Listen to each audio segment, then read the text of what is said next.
When I got here, I think one of the biggest challenges and obstacles I faced internally was imposter syndrome. I think that's a common thread throughout the cohort also. I don't want to speak for anyone, but one of the things that I had to personally work through was I had to learn to affirm my process. And what that means is that sometimes I might need to take a week off from this assignment to give myself space to think about it. And that all of us scholars process very differently, and we come at these global challenges incredibly differently.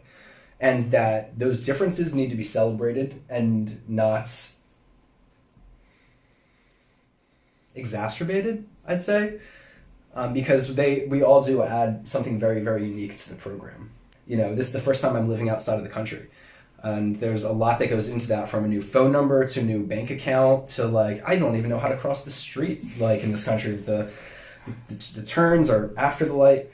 But Dan holds my hand across the street, metaphorically speaking, which has been it's meant the world to me, honestly. And I'm also the youngest in my family, so living with August, I've had the opportunity to have a little brother, and it's been awesome. It's so funny. We do build off each other, and I'm sure that I am an old fart with some of my quirks, and I'm sure you get on my back sometimes, and but it's fantastic. Even I'd say one good example is cooking together, having a couple of beers and then rolling out dumpling pastry and making dumplings for a couple of hours at home. It's sick. Something that we both really like is like independent craft breweries. Yeah. Very original for two young 20-something men, but young professionals, semi-hipster. But we've been exploring a lot of local breweries together. We live right next to Beer Riff. Shout out Beer Riff. We love them. And I'm actually getting Dan on my sports and beer and social justice podcast.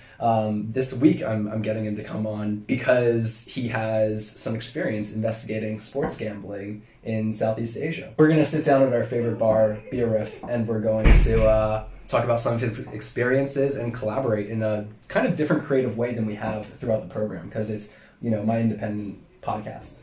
And when August says favorite bar, they literally recognise us as we walk in as the token Australian and American who's just consistently there playing Jenga. So we have a reputation in the marina. So I think, essentially, if we're not at the university or if we're not at one of the local gyms or just kind of hanging out, we're at that brewery. So it's quite a little an icon for us here in Swansea.